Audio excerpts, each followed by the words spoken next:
हालत हैज़ और हालत निफास में नमाज और रोज़े का क्या हुक्म शरीयत ने दिया है। चुनांचे हालत हैज़ और निफास में नमाज तो बिल्कुल सिरे से माफ़ है कि हैज़ की हालत हो चाहे उसकी जितनी दिन की आदत हो हैज़ की, तो ऐसी औरत के लिए नमाज भी माफ़ है।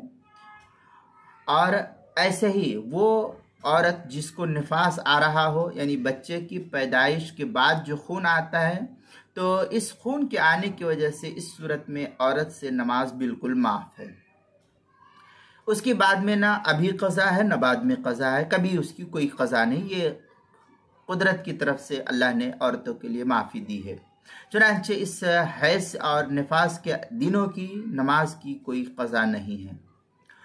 रहा मसला रोज़े का, तो फ़ुक़हा लिखते हैं कि रोज़ा फ़िलहाल रखना उसके लिए जायज़ नहीं है। यानी जिस अय्याम में उसको हैज़ आ रहा है या निफास आ रहा है, तो इस अय्याम में वो रोज़े को न रखेगी, बल्कि इस रोज़े की बाद में क़ज़ा उसके ज़िम्मे लाजिम है और अपनी सहूलत के एतबार से वो पूरे साल में किसी दिन भी रोज़ा रख सकती है। उसके लिए ये भी ज़रूरी नहीं है कि लगातार रखे, जिस तरीक़े से जो है वो लोग उन लोगों का हुक्म है जिनके ऊपर रोज़े की क़ज़ा लाजिम हो जाती है, तो ऐसा हुक्म यहाँ पर शरीयत में नहीं दिया है, बल्कि जितने दिन हैज़ के रोज़े के छूटे हैं तो उन अय्याम के रोज़े जो है पूरे साल में वक्तन फ़वक्तन या के बाद दीगरे या लगातार जिस सूरत में औरत को सहूलत हो पूरे साल में वो रोज़ा रख ले, ये उसके लिए जायज़ होगा। लेकिन क़ज़ा बाद में लाजिम है उसकी, अगर नहीं करेगी तो गुनहगार होगी।